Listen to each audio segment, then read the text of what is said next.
estar aqui. E nessa antevéspera de Natal, é muito interessante porque a gente não tem nem preocupação em pensar o que a gente vai falar. Não tem o que ser falado, a não ser falar do aniversariante, falar de Jesus. E hoje está muito fácil falar de Jesus. Hoje nós temos tudo aí, tudo foi colocado sobre a mesa, tudo está ali. Então ficou muito fácil falar de Jesus. Mas antes da vinda dele, havia muitas profecias. E essas profecias eram extremamente contraditórias. Porque algumas diziam que ele era o Messias, que viria salvar o povo, que viria deixar sobre a terra um mundo maravilhoso, um mundo melhor. Outras diziam que ele seria o guerreiro, que ele seria o comandante, aquele que iria impor ordem no mundo, queria deixar uma mensagem de paz, mas queria deixar a justiça também. Outros diziam que ele viria para estabelecer o domínio do povo judeu. Ele viria para dizer que o povo judeu dominaria sobre a terra. Então eram todas profundamente contraditórias.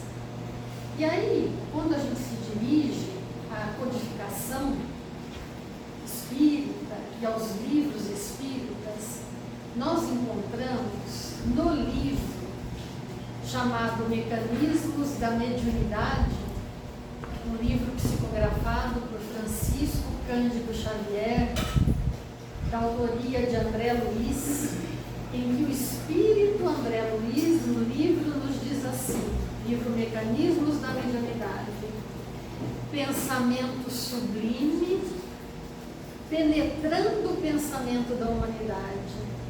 Antes dele, comandantes, guerreiros, políticos, filósofos e profetas, trazendo retidão e parcialidade, sombra e luz. Ele chega sem qualquer prestígio de autoridade humana. Olha que coisa mais linda. Antes dele, os guerreiros, os comandantes, com poder, tentando deixar sombra e luz. E ele chega sem nenhum prestígio, sem qualquer prestígio de autoridade humana. Quando nós nos dirigimos a um outro livro, psicografado por Francisco Cândido Xavier, este ditado pelo Espírito Emmanuel, um livro magnífico, belíssimo, um dos livros mais belos da literatura espírita, chamado A Caminho da Luz. Neste livro, quando Emmanuel vai falar de Jesus, ele diz que todos os fundamentos da terra residem em Jesus Cristo. Todos os fundamentos da terra residem em Jesus Cristo. Não é à toa que Herculano Pires, um estudioso espírita também, não através de psicografia, mas Herculano, que escrevia muito, Herculano falando das 3 revelações, falando da vinda de Moisés, de Jesus e do Espiritismo, Herculano diz que quando chega a 3ª revelação, que é o Espiritismo, esta 3ª revelação se volta para a 2ª, que é Jesus, para resgatar a moralidade que vai ser inclusa na doutrina espírita, mas que está na 2ª revelação. Então, a 3ª revelação, o estabelecimento do Espiritismo na Terra, busca na 2ª, que é Jesus, todos os dados de moralidade necessários para compor a filosofia espírita. Já tinha a ciência, a base científica, já tinha a base filosófica e precisava da base moral, da moralidade.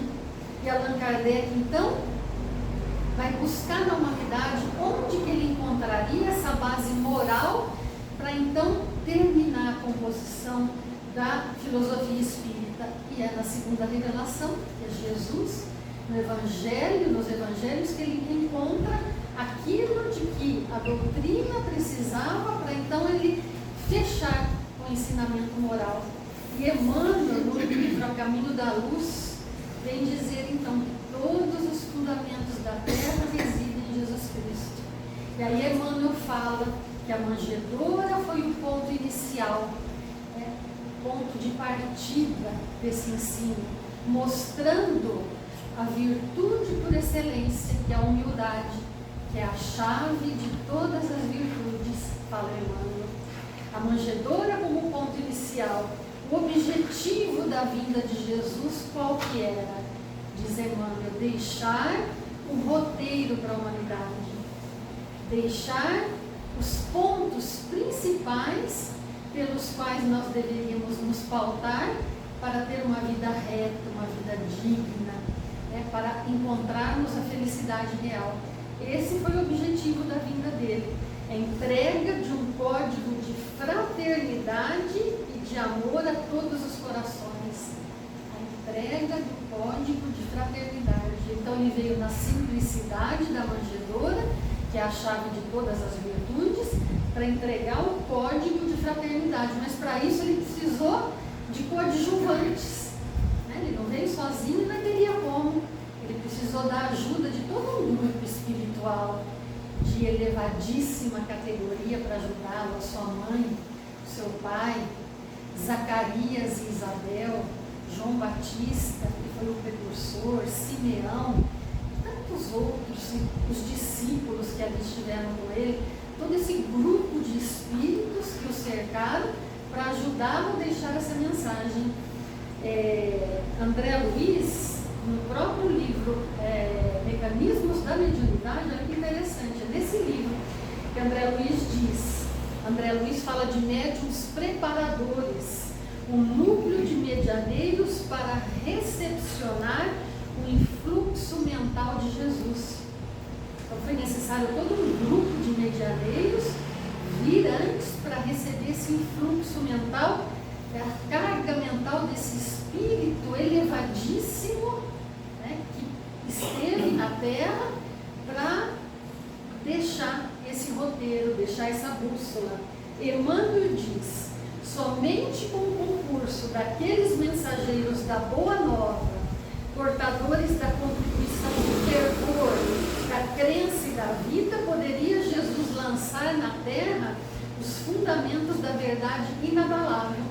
Somente com o concurso desses médiuns preparadores, desses espíritos que vieram antes, que estiveram junto com ele e que permaneceram depois.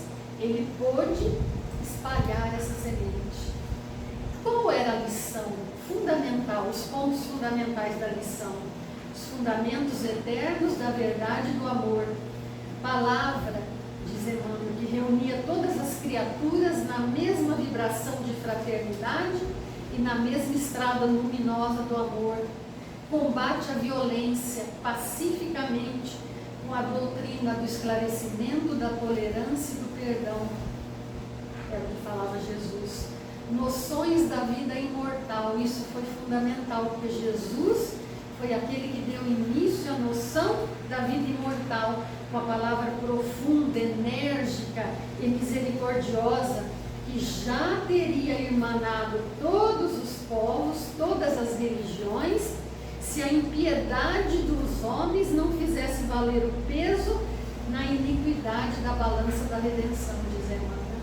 Se não fosse a nossa dificuldade, se não fossem as nossas guerras, as nossas brigas interiores, sobretudo, e a gente projetando isso do interior para o exterior, isso já teria se resolvido. A mensagem dele já teria reunido a todos nessa lição que ele veio trazer.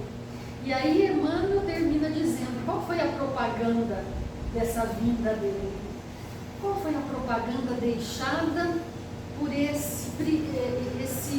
lição primitiva, por aquele momento? Emmanuel diz, o sangue dos cristãos era a seiva da vida lançada às divinas sementes do Cordeiro, e os seus sacrifícios foram bem o reflexo da amorosa vibração dos ensinos de Jesus. Então os cristãos que iam para as arenas serem comidos pelos leões naquele momento, né? E deixavam o sangue deles espalhados ali. Esse sangue foi como sementes jogadas na terra, que germinaram em árvores de amor e de sabedoria. Olha que interessante, né? Muito interessante isso. Aí, o que é muito interessante também, que com a vinda dele, algumas facetas, algumas faces de Jesus foram marcadas com a passagem dele aqui. Enquanto ele estava entre nós, ele estava em vida, né? Ele primeiro foi considerado como Messias, né? Ele teve o primeiro título dele, a primeira face de Jesus foi o do Messias, aquele Messias que estava prometido, né, para a mudança da história da humanidade. Então, no primeiro momento, ele foi visto como Messias. Depois, no segundo momento, ele foi visto como curador, porque ele curava os corpos, curava as almas também, porque ele curava obsidiados, espíritos que estavam altamente influenciados, pessoas mudas, pessoas cegas, pessoas surdas, pessoas doentes, até pessoas ditas mortas foram curadas por ele. Então, naquele momento das curas, ele foi tido como curador, aquele que curava corpos. Depois, teve uma outra face dele. Ele foi visto como mestre. Ele era chamado de mestre. O único dos títulos que ele aceitou. Né? O único dos títulos que ele aceitou. De mestre. Depois de mestre, ele foi crescendo e ele foi visto como filho de Deus. Ele foi chamado como filho de Deus, o que é uma grande audácia para os judeus, né? Porque filho de Deus, né, era aquele que realmente recebia a paternidade de Deus. Então não era qualquer um que poderia ser chamado filho de Deus. Então, essa audácia, porque somente o Messias poderia se apresentar como filho de Deus. E Jesus chamou Deus de Pai reiteradas vezes. Foi Jesus que introduziu a palavra Pai, dizendo que Deus é Pai, mas ele não disse que Deus era Pai dele. Ele disse que Deus era Pai de todos. Deus é nosso Pai. Pai nosso que estás nos céus. Não Pai meu que estás no céu, Pai nosso. Então, quando ele disse que Deus era Pai, ele inaugurou a paternidade divina. Quando ele disse que Deus era Pai nosso, ele inaugurou a fraternidade. Ele nos colocou todos iguais, todos como irmãos. Então, ele disse que nós éramos seu irmão. Né? Olha que nível que nós fomos elevados, no nível de irmãos de Jesus.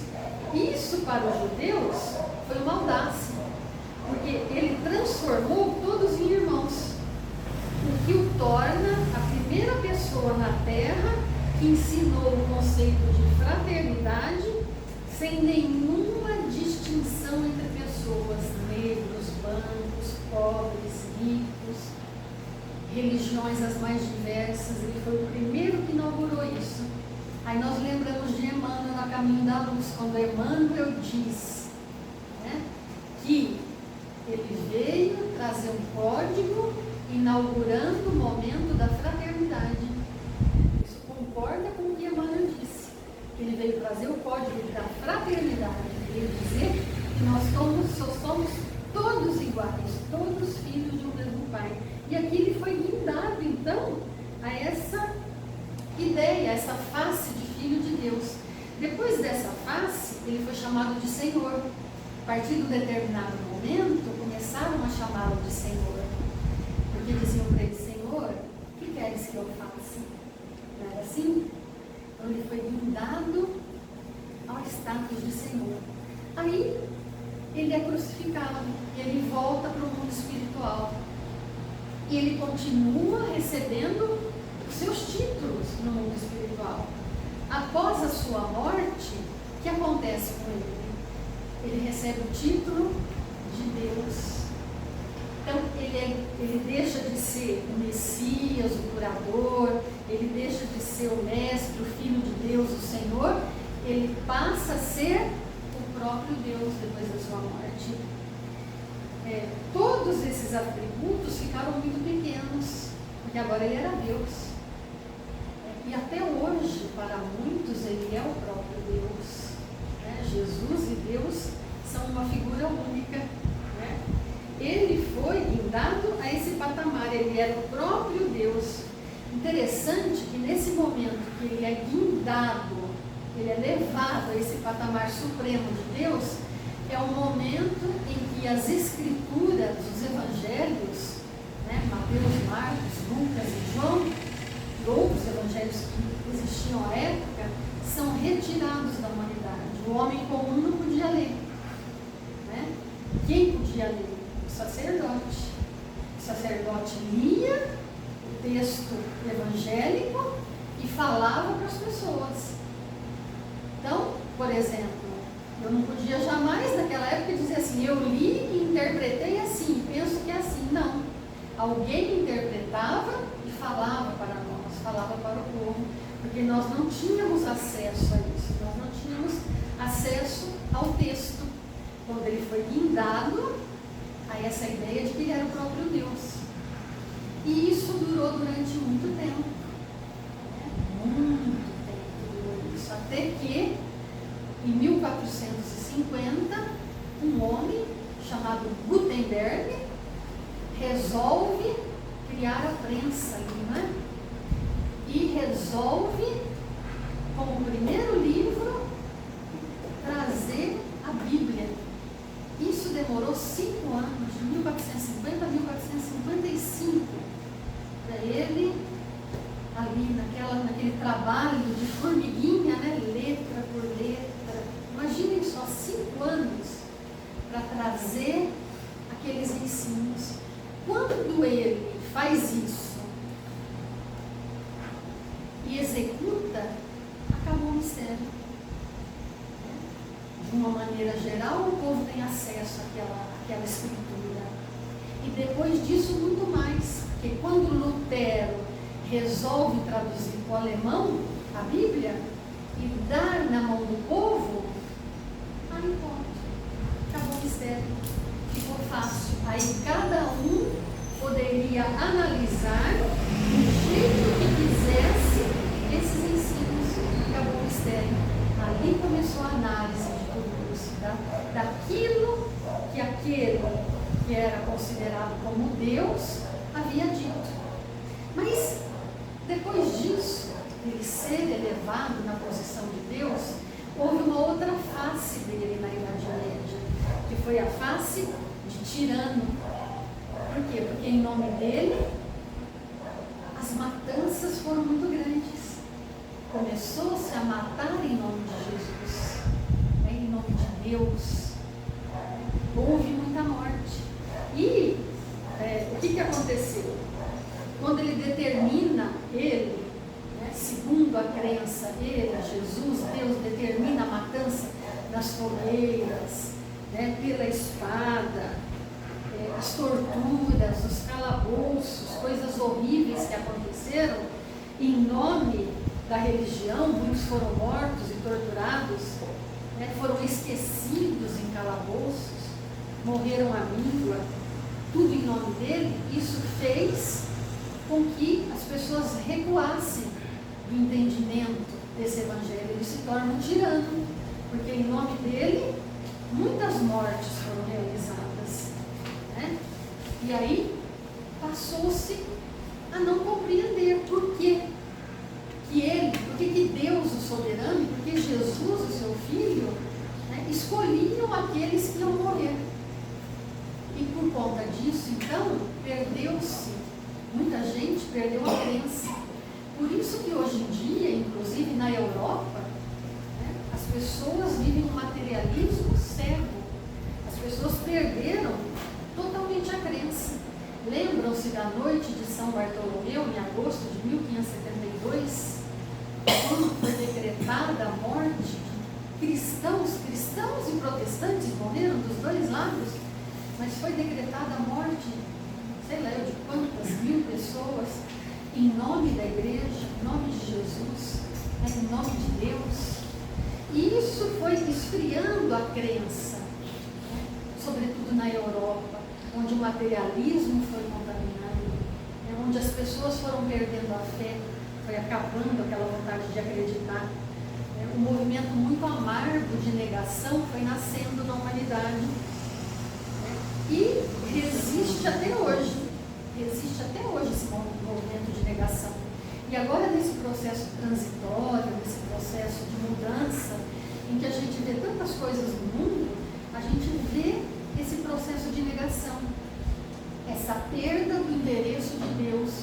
As pessoas perderam o endereço de Deus, perderam a fé, perderam a confiança. Por quê? Porque ainda tem essa ideia do Deus barbudo, do Deus que fica lá sentado, fazendo não sei o quê, de braços cruzados, olhando para a humanidade, se digladiando, se matando até hoje. E desde aquela época até hoje Deus não faz nada, né? As pessoas não conseguem entender qual é o movimento de Deus no mundo e de Jesus, e se Jesus é Deus ou se Jesus não é Deus, e que movimento que eles estão fazendo ou não estão fazendo nada, como muitos acreditam, para ajudar a humanidade a sair desse burburinho, a sair dessa dificuldade, dessa dor que toma conta da humanidade até hoje. E aí é onde entra a doutrina espírita, né? Porque as faces de Jesus, com o movimento espírita, continuam. As faces de Jesus com o movimento espírita continuam, porque o movimento espírita nos diz que Jesus é o terapeuta divino, é a face de Jesus segundo a visão espírita. Então Jesus não é Deus, e quando ele diz eu e meu Pai somos um no ideal, ele quer dizer que o pensamento dele está tanto em ressonância com o Pai, né, tão igual ao pensamento do Pai, que eles são um. Ele diz meu Pai trabalha até hoje, e eu trabalho também. Então, em diversos momentos, ele fala do Pai. Nunca ele quis dizer que ele era o Pai, que ele era Deus. Então, para a doutrina espírita, ele é o Espírito escolhido por Deus para ser enviado para a humanidade, para que a humanidade pudesse curar-se da doença em que se encontrava até então. E a doutrina espírita, então, o vê como o terapeuta divino. Ela nos apresenta Jesus como aquele que é o terapeuta, que vai entender das nossas dores, o solucionador dos nossos dramas, da criatura, na tentativa de mergulhar naquilo que ele disse para trazer para o nosso hoje do dia a dia, né? Para trazer esse remédio, esse entendimento. E dentro da doutrina espírita, nós encontramos uma obra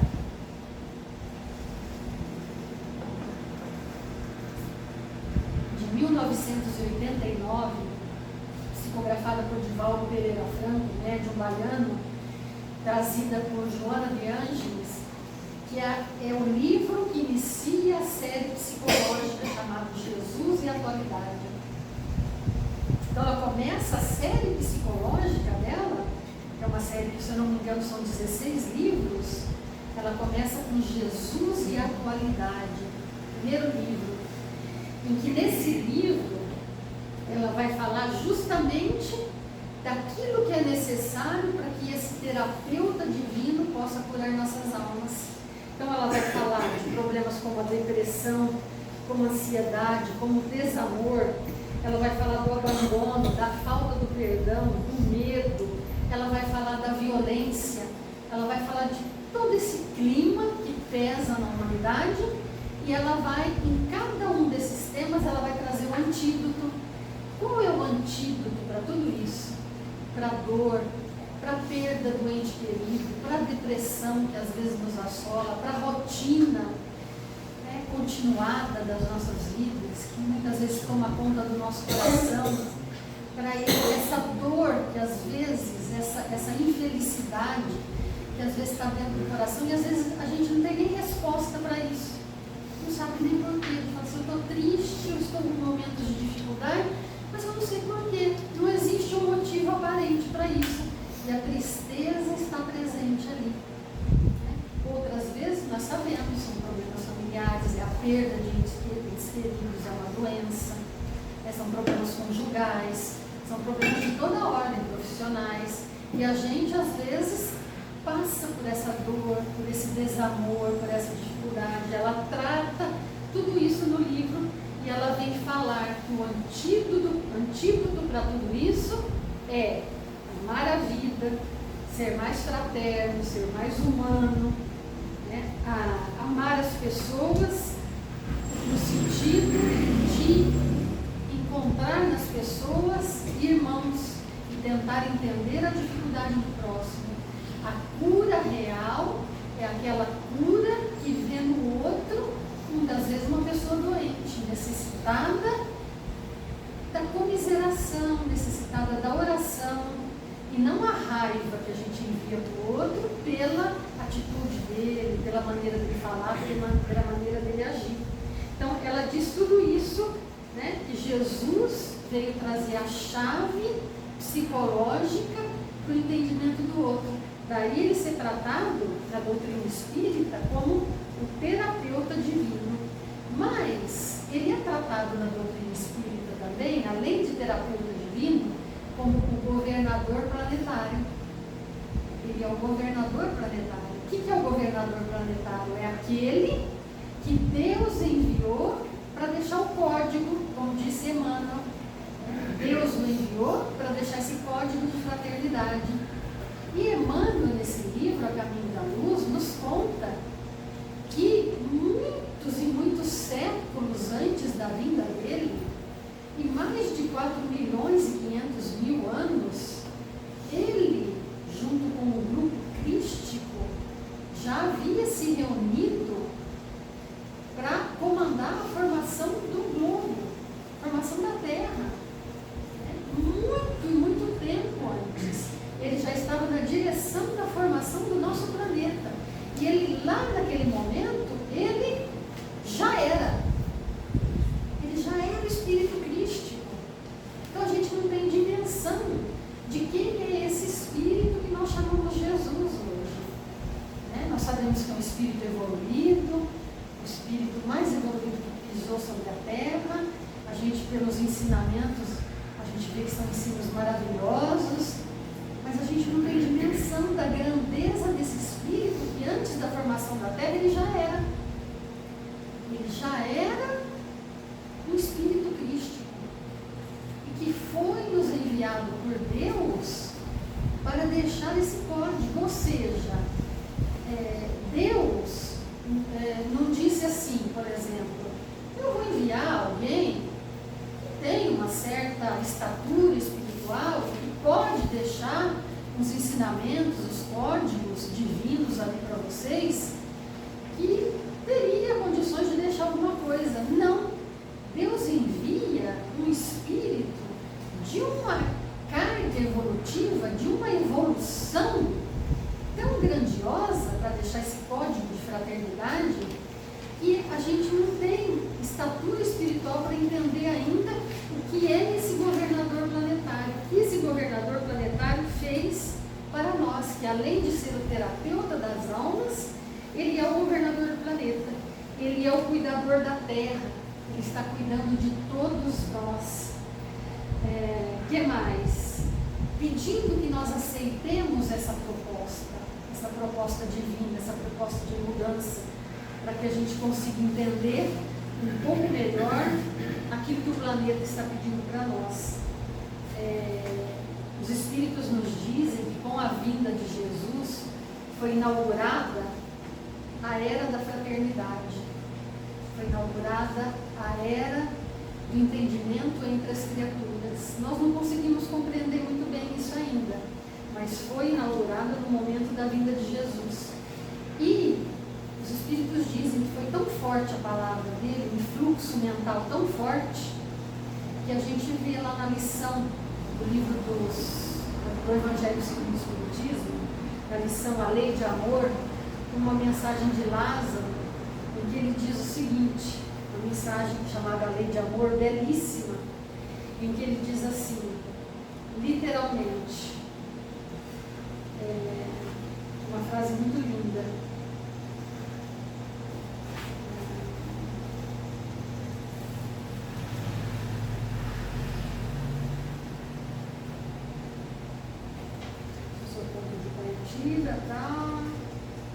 Quando Jesus pronunciou essa palavra divina, amor, fez estremecer os povos, e os mártires ébrios de esperança desceram ao circo.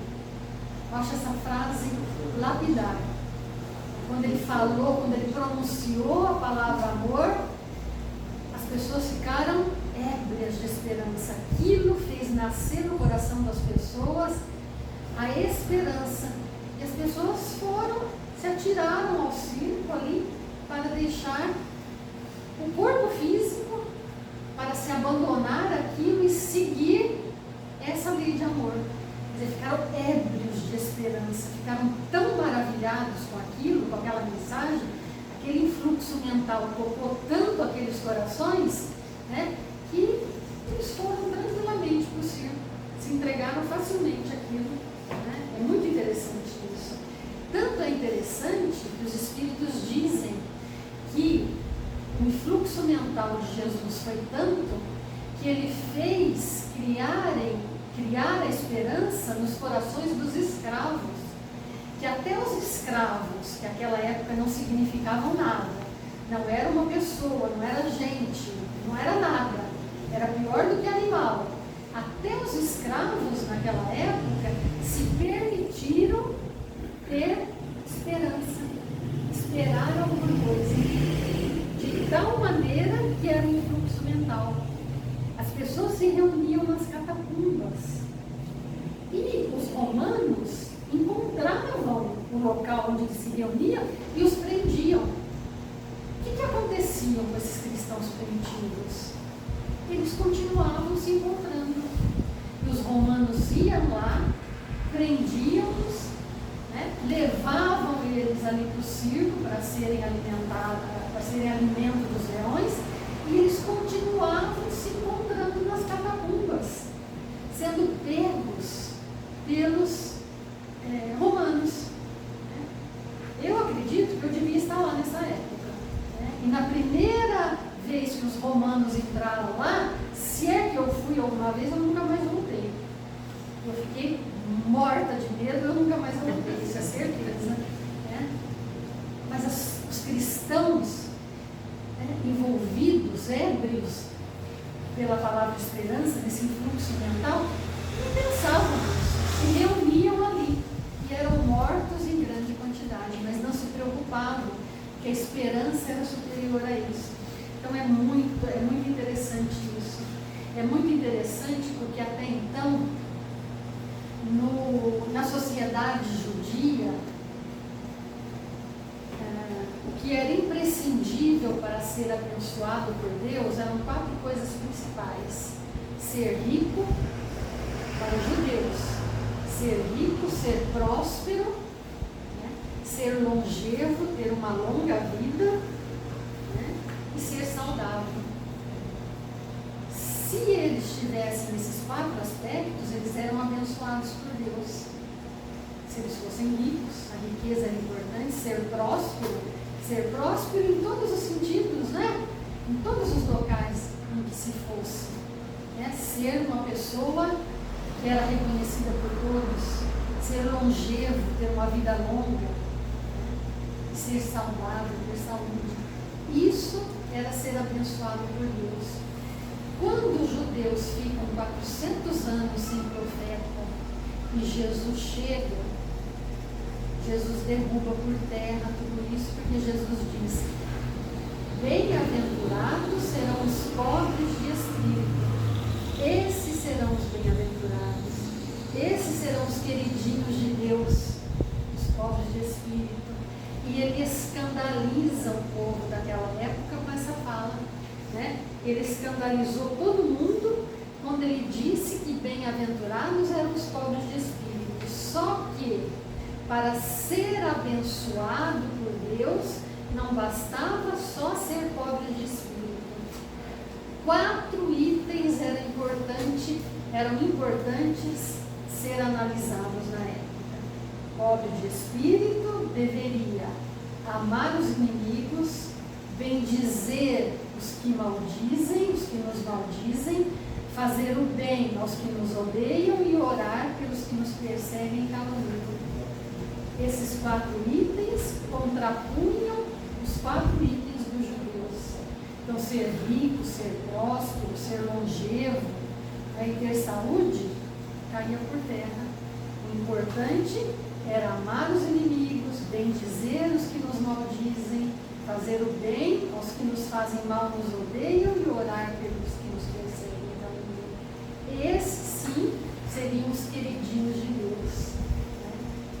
E aí, Allan Kardec, no livro A Gênese, nos diz, o livro A Gênese é um dos livros da codificação de Allan Kardec.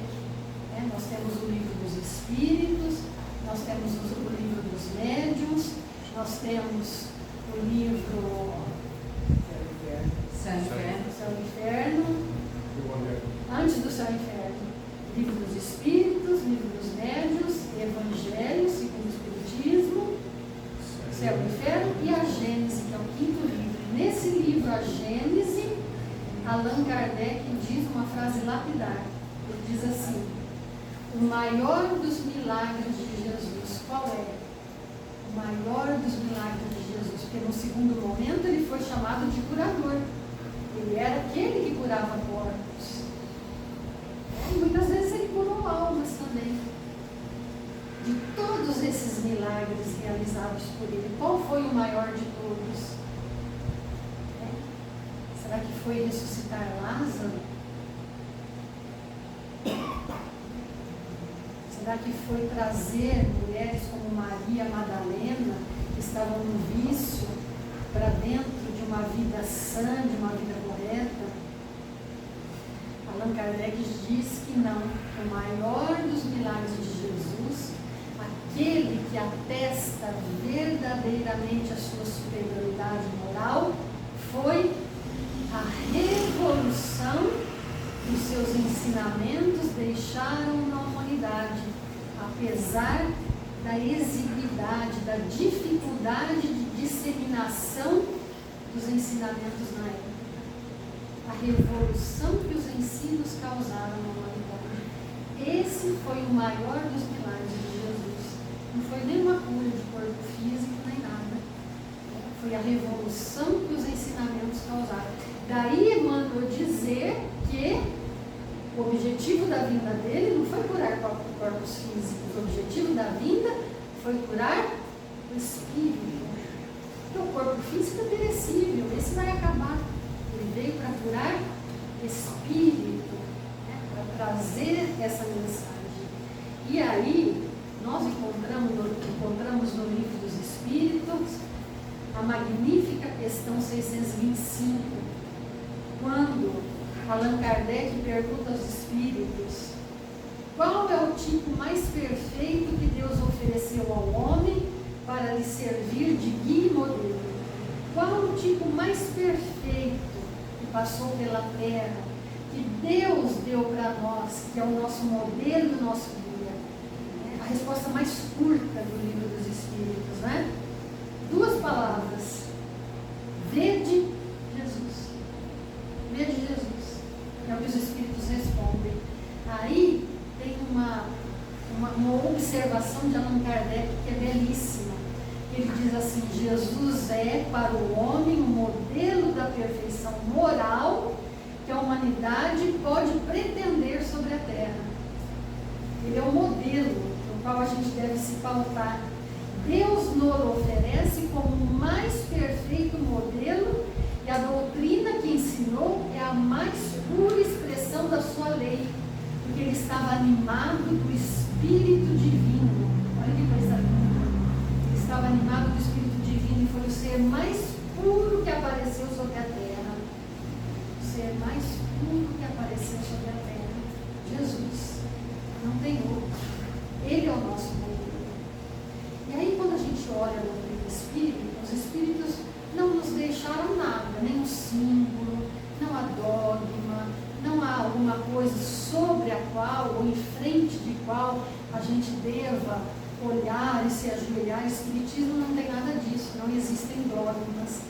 A única coisa que os espíritos nos deixaram, que está lá no início do livro dos espíritos, nos prolegômenos, é a cepa, é a videira.